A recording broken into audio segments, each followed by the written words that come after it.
Hey guys, thanks for watching. Please like and subscribe and enjoy the video.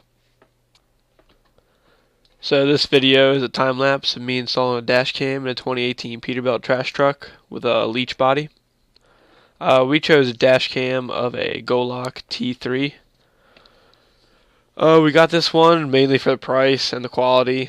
The price was only about $100 per camera with a 64 gigabyte and a hardwire kit. So it was actually pretty good. We have 18 trucks, so it would have been pretty pricey if we would have got too big of a dash cam. The quality is actually pretty good. We got one, like we started with one, and then we got another one, and another one, and we really liked the footage. It had really good, and it was real wide, very wide, so we could see the entire street. So I hope you guys enjoy the time lapse, and please like and subscribe. Have a nice day.